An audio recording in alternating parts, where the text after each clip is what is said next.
우리는 지금 창세기 연속 설교를 하고 있는데요. 오늘은 5번째 시간입니다. 지난주에 우리는 노아의 홍수에 대해서 살펴봤죠. 하나님의 매우 철저한 심판에 대해서 우리가 살펴봤습니다. 방주라는 것 한번 보실까요? 모든 사람은 심판을 당하여서 죽었죠. 모든 호흡이 있는 피조물들, 특별히 모든 육축들은 다 죽었습니다. 하지만 이 노아의 방주 안에 있던 그런 동물들과 그리고 사람들만 살게 되었다라고 말합니다. 근데 이 방주는 어떤 의미일까요? 그것은 하나님의 말씀입니다. 방주 안에 노아는 생각했을 거예요. 이제까지 자신이 하나님의 말씀을 듣고 방주를 만드는 그 120여 년 되는 그 긴 기간 동안에 많은 사람들은 하나님이 심판하신다고? 하나님께서 말씀하셨다고? 웃기지 마. 그것을 비웃었던 모든 사람들은 다 심판을 당하였고, 하나님의 그 말씀에 순종하여서 이 방주 안에 들어온 모든 피조물과 그리고 인간들은 구원을 받았다는 사실을 그는 깊이 깨달았을 것입니다.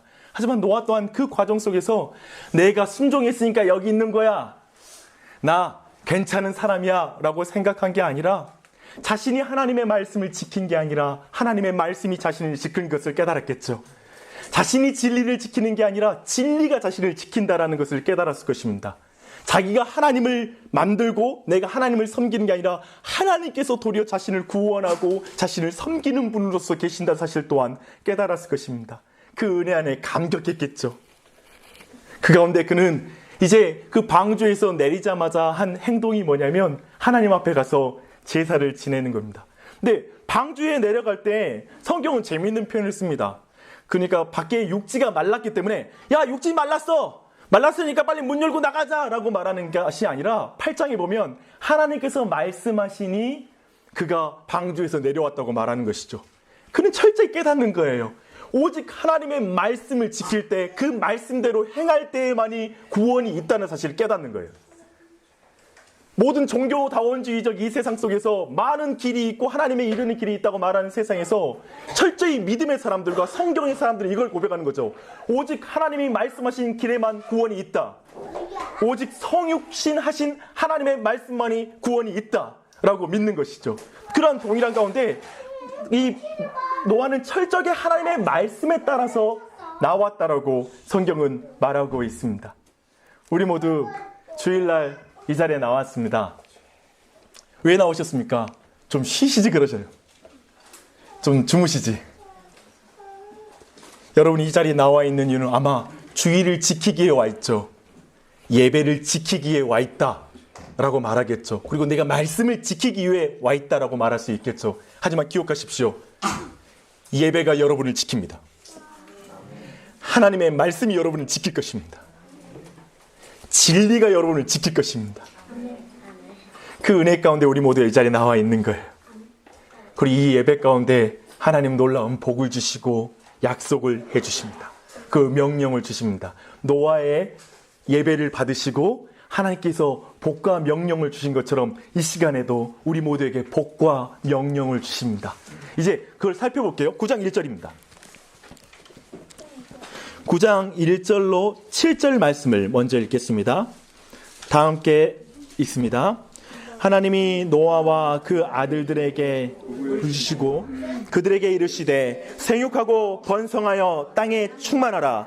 땅의 모든 짐승과 공중의 모든 새와 땅에 기는 모든 것과 바다의 모든 물고기가 너희를 두려워하며 너희를 무서워하리니 이것들은 너희의 손에 붙였음이니라. 모든 산 동물은 너희의 먹을 것이 될지라.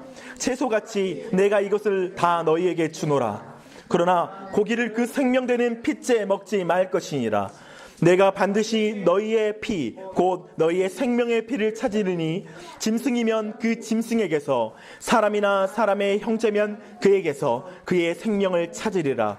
다른 사람의 피를 흘리면 그 사람의 피도 흘릴 것이니 이는 하나님이 자기 형상대로 사람을 지으셨음이니라. 너희는 생육하고 번성하여 땅에 가득하여 그 중에서 번성하라 하셨더라. 아멘. 우리가 9장 1절과 7절 창세기에서 노아에게 주신 하나님의 복과 명령을 대할 때 연상되는 사람이 누구예요? 우리 창세기를 쭉 우리 같이 배워왔는데요. 누가 연상되죠? 이 동일한 명령을 들었던 사람, 이 복을 들었던 사람이 누구죠? 아담이에요. 사실 아담과 유사한 부분이 나타나고요. 또 아담과의 차이점이 나타나고 있어요. 근데 생육하고 번성하여 땅에 충만하라. 이 명령은 굉장히 동일하게 나타나고 있는 것이죠. 근데 변화된 상황이 2절에 나타나요. 그것은 뭐냐면 이제 땅의 모든 짐승과 동물들이 이제 너희를 두려워하게 될 것이라는 부분이에요. 즉 다른 동물들과 인간의 관계에 미묘한 변화가 일어나요. 사실 큰 변화죠. 동물들이 도망치는 거죠. 사람을 보면 무서워서 도망치는 거죠. 이거에 대해서 성경 자체가 설명하고 있는 게 왜 그렇죠? 예전에는 사람들이 안 그러는데 갑자기 사람들이 자기를 보고 침을 흘리는 거예요. 이렇게. 맛있겠는데? 이제 자신들을 잡아먹는, 그리고 자신들을 죽여서 자신들을 고기를 취하는 존재로 인간이 바뀐 거죠. 이제 육식이 허용되는 것이죠. 그런 면에 있어서 놀라운 관계의 변화기도 한데, 사실 그 동물들이 인간을 두려워한다라는 이 부분에는 한 가지 인간을 보호하는 하나님의 그 마음도 담겨 있어요. 왜냐하면 동물들이 사실 인간보다 강한 부분이 있잖아요. 근데 그들이 두려워서 도리어 도망침으로 말미암아 인간을 보호하는 그 마음을 동물들에게 하나님이 주신 거예요. 그러면서 하나님의 그 보호에 있죠. 이런 미묘한 변화와 함께 또 변화된 상황이 3절에 나와요. 모든 산 동물은 너희의 먹을 것이 될지라 채소같이 내가 이것을 너희에게 주노라. 즉 인간의 식성이 바뀌는 것이죠. 인간의 식물이 바뀐 것이죠. 창세기에서는 뭐가 식물이죠? 우리의 인간의 모든 채소와 과일들이 우리의 식물이 되는데 이제 동물들까지도 인간의 식물이 될 것이라는 것을 성경이 말해주고 있습니다. 이런 가운데 또한 동일한 명령이 있어요. 뭐냐면 그 동물을 먹을 때 핏째 먹지 말라는 거예요. 이건 매우 독특한 말이에요. 핏째 먹지 말라. 이것은 처음 아담이 맺을 때는 어떤 언약으로 나타나죠? 이런 금지의 명령이 선악과를 먹지 말라는 거죠. 선악을 알게 하는 열매를 먹지 말라. 사실 이 먹는 문제는 매우 민감해요. 그래서 오늘날 이것들을 모든 종교에서 차용하고 있어요. 이슬람은 뭘 먹지 않죠? 돼지고기를 먹지 않는 거예요. 그것으로 모든 종교의 특징과 그리고 종교 안에 지켜야 될 거룩과 속을 분리하는 그런 개념이 있는 거예요. 그러나 성경에서 이미 그것이 시작됐다는 것이죠. 그런 면에서 봤을 때 이 성과 속을 나누는 개념으로 그리고 하나님께서 금지한 명령이 있는데 동물을 먹겠지만 핏째 먹지 말라. 왜냐하면 그 피는 생명을 상징하기 때문에 라고 성경이 말하고 있습니다. 이런 것과 함께 이 핏째 먹지 말라는 명령 안에는 여러 가지 의미가 숨겨 있어요. 사실은. 왜냐하면 인간의 포악함이라는 죄성은 단순히 동물을 향하여 그 핏째 먹지 마, 그 동물을 죽일 때 자신의 양식을 채우기 위한 최소한의 그런 동물을 죽이는 게 아니라 자신이 즐기기 위해서 사냥하고 피를 흘리는 포악함이 인간에 있다라는 거예요. 그리고 이 동물을 향한 이런 포악함은 근본적으로 다른 인간을 향한 포악함으로 나타나게 될 거라는 거예요. 그런 인간의 죄성에 대해서 제어하는 말씀인 거죠. 핏째 먹지 말라는 명령 안에는. 그래서 그 근본적인 다른 인간을 죽이는 행동 자체는 곧 하나님의 형상인 인간을 죽이는 것이라서 그건 큰 범죄가 된다라는 근본적인 하나님께서 인간의 포악성을 제어하는 명령이기도 해요. 이런 것 가운데 명령 가운데 우리 모두가 한 가지 질문이 나올 겁니다. 어떤 명령이면 이런 질문 나오잖아요. 왜 아담과 맺었던 최초의 원형의 그 약속에서 후퇴하는 듯한 약속을 하는 거죠? 이 심판 이후에도 동일하게 계속해서 육식이 틀렸으면 육식을 계속 안 하도록 하고 계속 채식만 하게 만들고 처음에 원형을 지켜나가야지 왜 이 계약을 바꾸냐라는 부분. 하나님은 한결같고 변치 않는 분이신데 왜 이 법이 바뀌는 것이죠? 라는 이런 질문이 나올 수 있는 것이죠. 근데 왜 그럴까요? 질문. 왜 그럴까요?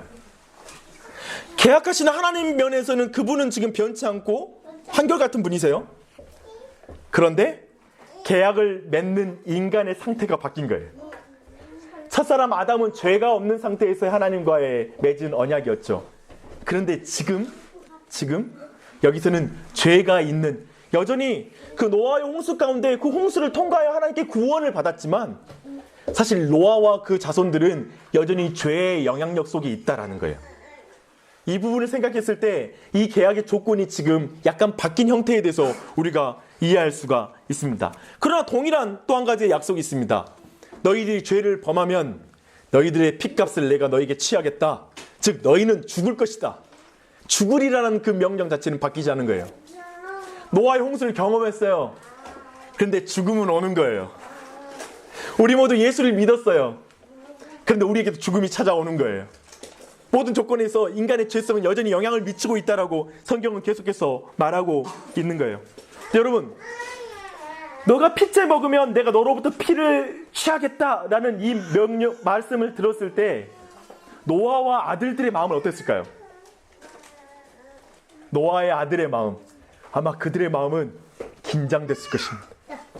하나님께서 피째 너의 피를 취할 것이라는 명령을 들었을 때 우리도 또 심판당하겠구나, 우리도 역시 죽을 수밖에 없구나라는 그 마음의 두려움들이 있었을 거예요. 왜냐하면 방금 전에 그들은 전 세계적인 하나님의 심판을 경험하고 나온 거예요. 생각해 보세요. 그 두려움을. 얼마나 큰 두려움이 그들을 차지하고 있었겠어요. 다시 죽음이 자신에게 온다는 그 명령을 들었을 때, 그 명령에 대해서, 하나님의 그 말씀에 대해서 하나님은 이런 약속을 하십니다. 9장 8절로 17절 말씀입니다. 9장 8절로 17절 말씀을 읽습니다. 시작. 하나님이 노아와 그와 함께한 아들들에게 말씀하여 이르시되 내가 내 언약을 너희와 너희 후손과 너희와 함께한 모든 생물 곧 너희와 함께한 새와 가축과 땅의 모든 생물에게 세우리니 방주에서 나온 모든 것 곧 땅의 모든 짐승에게니라. 내가 너희와 언약을 세우리니 다시는 모든 생물을 홍수로 멸하지 아니할 것이라. 땅을 멸할 홍수가 다시 있지 아니하리라. 하나님이 이르시되 내가 나와 너희와 함께하는 모든 생물 사이에 대대로 영원히 세우는 언약의 증거는 이것이니라. 내가 내 무지개를 구름 속에 두었나니 이것이 나와 세상 사이의 언약의 증거니라. 내가 구름으로 땅을 덮을 때 무지개가 구름 속에 나타나면 내가 나와 너희와 및 육체를 가진 모든 생물 사이에 내 언약을 기억하리니 다시는 물이 모든 육체를 멸하는 홍수가 되지 아니할지라. 무지개가 구름 사이에 있으니 내가 보고 나 하나님과 모든 육체를 가진 땅의 모든 생물 사이에 영원한 언약을 기억하리라. 하나님이 노아에게 또 이르시되 내가 나와 땅의 식물 사이에 세운 언약의 증거가 이것이니라 하셨더라. 아멘. 여러분, 그 하나님께서 이제 심판에 대한 두려움 가운데 떨고 있는 그 노아와 노아의 자녀들에게 하신 이 약속에서 여러분이 두드러지게 가진 특징이 뭡니까? 어떤 특징이 있나요? 지금 이 언약에서. 아마 자세히 보신 분 조금 느끼셨겠지만 반복이에요. 계속해서 반복하고 있는데 뭘 반복하죠? 내가. 보십시오. 내가 내 언약을, 내가 너희와 언약을 세우리니 내가 나와 너희와 내가 내 무지개를 내가 구름으로 내가 나와 너희와 및 육체를 가진 모든 생물 사이에 계속해서 말하는 반복은 뭐냐면 내가예요. 내가 세울 거야. 내가 세운다. 8번이나 내가를 사용해요. 거기에다 더해서 뭐냐면 무지개를 3번이나 사용해요. 지금 언약의 주체인 하나님에 대한 강조를 8번 사용하고 또 한 가지 이 증거, 내가 너희들을 물로 심판하지 않겠다는 약속에 대한 그 증거로서의 무지개를 3번이나 계속 거듭해서 사용해요. 또 한 가지는 뭐냐면 전체 구조를 보면 전체 구조상에서 이 약속을 2번 반복해요. 뭐냐면 내가 너와 모든 피조물과 약속한다. 이제 다시는 물로 너희들을 심판하지 않을 거야. 내가 무지개로 약속한다. 무지개로 약속한다를 다시 2번이나 반복하는 거예요. 하나님이 거듭거듭 반복하는 거예요. 여기는 뭐가 있을까요? 하나님의 마음이 담겨 있어요. 사실은 굉장히 일방적인 언약 아니에요? 그렇죠? 지금 여기는 노아가 어떻게 하면 내가 너를 지켜주겠다는 약속이 아니라 하나님이 내가 약속할게, 내가 무지개로 증거를 세운다라는 것을 계속해서 말씀하세요. 저는 이 본문을 읽다가 이번에 되게 큰 은혜로 다가온 게 뭐냐면 하나님이 홍수로 인간을 다 쓸고 나서 그리고 심판하고 나서 하나님의 마음이 여기 있는 거예요. 우리가 그럴 때가 있잖아요. 자녀를 혼내야 되기 때문에 그걸 혼내주지 않으면 안 되기 때문에 혼냈긴 했지만 혼내고 나서 부모의 사랑하는 마음으로 아이를 안아주고 함께 울어줬던 경험이 있잖아요. 지금 이 본문에 나타나는 건 마치 그냥 하나님의 일관성 없어 보여요. 방금 전에는 무섭게 심판했다고요. 근데 이제는 뭐냐면 아니야 내가 너 이제 내가 물로 심판하지 않을 거야. 두려워하지 마. 이제 내가 물로 심판하지 않게 무지개로 내가 약속한다. 못 믿겠어. 무지개로 약속할게. 구름 사이에 무지개가 나타날 때마다 내가 너를 심판하지 않을 거야. 물로 심판하지 않을 걸 내가 기억할 거야. 계속해서 하나님께서 약속하시는 거예요. 계속 그분의 마음, 홍수로 온 세상을 심판하신 하나님의 아픈 마음이 이 자리에 잠겨 있어요. 또한 불안에 떨고 있고 두려움에 떨고 있는 노아의 가족을 볼 때 하나님의 저린 마음이 있어요. 자기의 자녀가 혼날까 봐 겁이 나서 그렇게 벌벌 떨고 있는 자녀를 향한 부모의 마음, 하나님 아버지의 마음이 여기 안에 고스란히 담겨 있는 거예요. 이 반복 속에. 생각해 보십시오. 전능자가 왜 피조물에게 이토록 반복해서 자신의 마음을 확인해야 되고 무지개를 통하여 거듭 확인해야 됩니까? 이 언약이 어떤 성격을 가지고 있는지 우리에게 깨닫게 해주는 것입니다. 또 한 가지 이 언약에서 특징적으로 나타나고 있는 것은 하나님 자신의 약속이라는 거예요. 우리는 기본적으로 언약이라는 것, 약속이라는 것에서 알고 있는 바는 뭐냐면 쌍방의 약속이라는 거예요. 오늘 본문에 나타나는 것은 일방적인 약속으로 우리 안에 비춰지고 있어요. 특별히 14절 16절을 한번 주목해 보십시다. 14절 16절 제가 읽습니다. 내가 구름으로 땅을 덮을 때 무지개가 구름 속에 나타나면 내가 나와 너희와 및 육체를 가진 모든 생물 사이에 내 언약을 기억하리니 다시는 물이 모든 육체를 멸하는 홍수가 되지 아니하였지라. 우리 모두는 무지개를 볼 때마다 이렇게 생각할 수 있어요. 한 가지 중요한 효과가 있어요. 뭐냐면 이 당시에 노아와 아들들에게는 구름만 나타나기만 해도 가슴을 졸졸 졸였을 거라는 거예요. 물로 심판할까 봐. 비만 내리면 이제 우린 죽었구나라는 그 심판의 무서운 기억이 그 안에 들어 트라우마가 되어서 그 마음을 벌벌 떨게 했을 거예요. 그렇기 때문에 그때마다 나타나는 무지개는 아마 그 노아와 후손들에게 하나님의 큰 위로로 다가왔을 거예요. 그러나 지금 본문에서 말하고 있는 건 뭐냐면 그런 효과를 바라는 게 아니라 하나님 뭐라고 하냐면 내가 무지개의 구름이 나타날 때마다 내가 너희와 맺은 언약을 내가 기억할 거다라고 말하는 거예요. 내가 기억할 거다. 내가 물로 마땅히 너희를 심판해야 되지만 난 이 무지개를 볼 때마다 너희와 맺은 물로 다시는 심판하지 않겠다는 그 언약을 내가 기억할 거다. 내가 이 언약을 지킬 거다.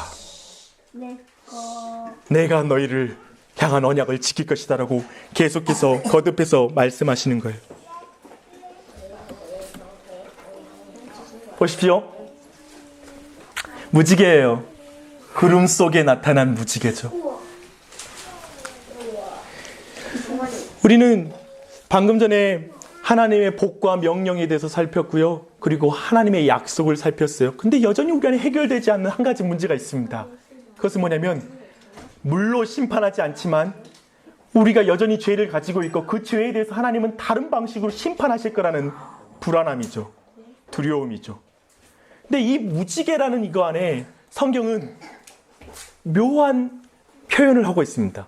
원래 무지개라는 말은 영어로 그리고 원래 히브리 말로 바우라는 게 있어요.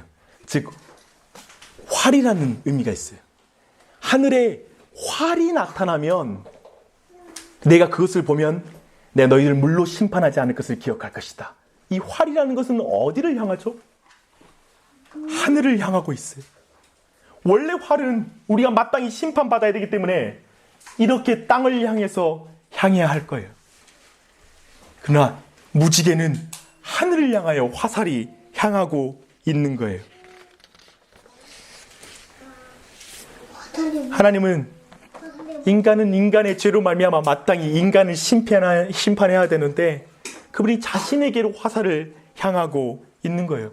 근데 이 안에는 궁극적으로 이 언약이 향하고 있는 한 가지 대상이 있다는 걸 가리키고 있습니다. 이 화살이 가리키고 있는 분은 누구입니까? 죄인을 향한 심판을 결국 독생자에게 돌리시는 거예요. 예수 그리스도에게.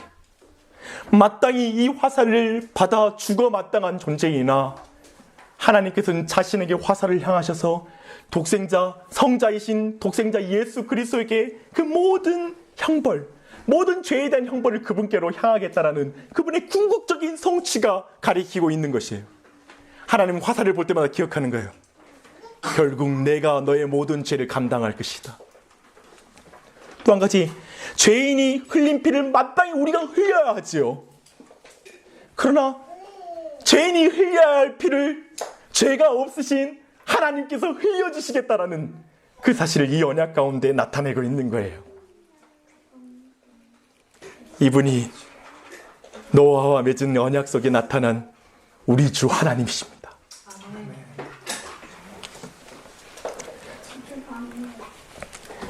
사랑하는 여러분, 출애굽한 이스라엘, 우리는 창세기를 이해하기 위해서는 지금 창세기를 처음 듣고 있는 독자인 출애굽한 백성들의 입장에서 창세기의 모든 상황을 이해할 때 바르게 이해할 수 있다는 걸 우리가 나눴습니다. 출애굽한 이스라엘 백성에게 오늘 노아에게 맺은 언약은 어떤 말씀으로 들렸을까요? 이렇게 들렸을 것입니다. 나는 너를 놀라운 능력으로 구원했다.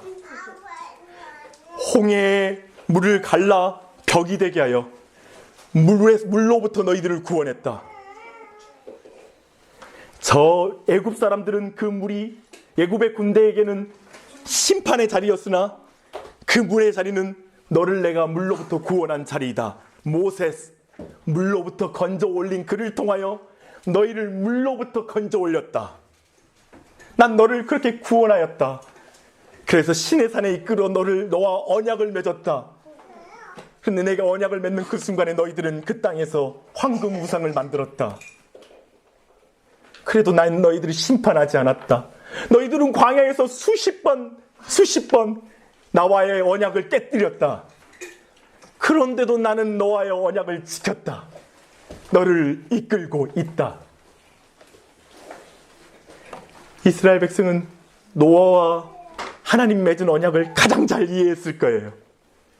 자신들이 물로부터 구원받았고 거기에서 그럼에도 황금우상을 섬겼음에도 불구하고 하나님의 언약을 맺어주셨고 그것에 얼마나 신실하셨는지를 그 인생을 통해 경험한 것이죠. 동일하게 우리 모두에게 이 노아의 언약은 어떤 의미를 갖습니까? 여러분, 노아의 언약의 무시무시함을 느낍니까? 하나님의 언약의 무시무시한 말입니다. 우리는 철저히 인과율의 법칙에 놓여 있죠. 내가 하면 그만한 결과를 얻는 구조이죠. 그러나 내가 하나님을 사랑하지도 않았고 하나님의 언약을 지키지도 않았고 심지어 내가 하나님으로부터 놀라운 구원을 받았다는 사실을 알고 예수 그리스도를 통하여 내 모든 피를 흘려야 될 내 죄가 예수 그리스도의 피로 구원을 받았고 마땅히 내가 벌을 받아야 하는 불구하고도 그분의 심판의 화살이 그분께로 향했다는 사실을, 그분의 심장에, 내 가슴에 맞아야 될 화살이 그분의 심장에 박혔고 창이 그분의 옆구리에 박혔다는 사실을 우리가 알매도 불구하고, 그래서 그분께서 우리에게 예수 그리스도를 통하여 놀라운 복과 놀라운 언약을 주셨다는 사실을 우리가 알매도 불구하고 우리는 거듭해서 그 언약을 깨뜨렸고 거듭해서 그분과의 관계로부터 멀어졌던 우리, 그런 우리에게 하나님의 사랑은 무시무시한 겁니다. 하나님이 여러분을 놓지 않고 있기 때문에 이 자리에 와 있는 것이죠. 저는 여러분들이 어떤 길을 걸어왔는지 모릅니다. 신앙이 좋은지 나쁜지 모르겠습니다. 그러나 한 가지 알고 있습니다. 여러분이 지금 이 자리에 와 있다는 것이고 지금 이 설교 말씀을 듣고 있다는 사실입니다. 그리고 하나님께서 이 순간에도 여러분에게 언약, 여러분과 맺은 언약을 지금 이 순간에 다시 기억나게 하시기 원하시는 사실입니다. 하나님의 사랑이 얼마나 신실한지를 지금 이 순간에 우리의 마음을 두드리고 계시다는 사실입니다. 여러분을 향한 로마서 8장의 무시무시한 언약을 함께 고백하고 설교를 마무리하겠습니다. 다 함께 고백하겠습니다. 시작. 그런즉 이 일에 대하여 우리가 무슨 말하리요? 만일 하나님이 우리를 위하시면 누가 우리를 대적하리요? 자기 아들을 아끼지 아니하시고 우리 모든 사람을 위하여 내주시니가 어찌 그 아들과 함께 모든 것을 우리에게 주시지 아니하겠느냐. 누가 능히 하나님께서 택하신 자들을 고발하리요? 의롭다 하시는 이는 하나님이시니 누가 정죄하리요? 죽으실 뿐 아니라 다시 살아나신 이는 그리스도 예수이시니 그는 하나님 우편에 계신 자요 우리를 위하여 간구하시는 자시니라. 누가 우리를 그리스도의 사랑에서 끊으리요? 환난이나 곤고나 박해나 기근이나 적신이나 유험이나 칼이랴. 기록된 바 우리가 종일 주를 위하여 죽임을 당하게 되며 토살당할 양같이 여김을 받았나이다 함과 같으니라. 그러나 이 모든 일에 우리를 사랑하시는 이로 말미암아 우리가 넉넉히 이기느니라. 내가 확신하노니 사망이나 생명이나 천사들이나 권세자들이나 현재일이나 장래일이나 능력이나 높음이나 깊음이나 다른 어떤 피조물이라도 우리를 우리 주 그리스도 예수 안에 있는 하나님의 사랑에서 끊을 수 없느니라. 아멘. 이제 노아와 맺은 언약과는 상상할 수 없는 차원의 언약이 열렸습니다. 바로 예수 그리스도가 여러분 위해 죽었기 때문에 결코 하나님은 그 죽음을 헛되게 하지 않을 거란 사실입니다. 여러분을 끝까지 여러분을 추적하실 거예요. 여러분을 끝까지 추적해서 여러분의 사랑을 받아내실 거예요. 그래서 끝까지 여러분을 지킬 거예요. 주님 앞에 서는 날까지. 여러분 지금 이 순간에 여러분이 어떤 원망과 불평과 이 지금 여기까지 오는 상황에서 어떤 길을 걸어왔는지 모릅니다. 하지만 기억하십시오. 새로운 삶이 우리 가운데 열려갑니다. 우리 가정이 하나님의 언약 안에서 새로워질 수 있습니다. 여러분의 믿음 이제 정말 쉬고 믿음의 좌절 가운데 있었다면 새롭게 이 교회 안에서 이렇게 하나님이 일으키실 수 있습니다. 언약을 새롭게 하시고 여러분을 포기치 않는 하나님의 은혜가 우리 가정들 가운데 우리 교회 가운데 넘쳐날 것입니다. 그걸 기대하십시다. 믿으십시다. 이 시간 기도하겠습니다. 하나님 아버지, 우리 모두 마음 가운데 하나님과의 언약이 흐려지고 하나님의 사랑이 흐려지고 그리고 하나님이 나를 향하여 끝까지 붙들고 계시는 것이 믿어지지 않고 좌절된 마음, 그리고 하나님 나에게 관심 없는 것 같고 내가 관심 없기 때문에 그분도 관심 없고 내가 그분을 사랑하지 않기 때문에 그분이 사랑하지 않고 내가 그분께 주목하지 않기에 그분도 나에게 주목하지 않고 내가 그분께 달려가지 않기에 그분도 나에게 달려오지 않는다고 생각했던 모든 마음들에게 노아의 언약을 이 시간 밝혀 깨닫게 하여 주시옵소서. 성령 하나님께서 다시 한번 하나님의 사랑이 그러함에도 불구하고 구름 가운데 무지개가 나타날 때마다 하나님 스스로 하나님께서 기억하시고 그 언약을 지켜가시는 분이심을 보게 하여 주시옵소서. 하나님께서는 십자가를 볼 때마다 우리 죄인을 끌어안으시고 십자가를 보고 우리를 안아주시고 십자가를 보고 우리를 주님 품으로 이끌어 가실 줄 믿습니다. 주님 사랑합니다. 감사와 찬양을 드립니다. 예수님의 이름을 기도합니다.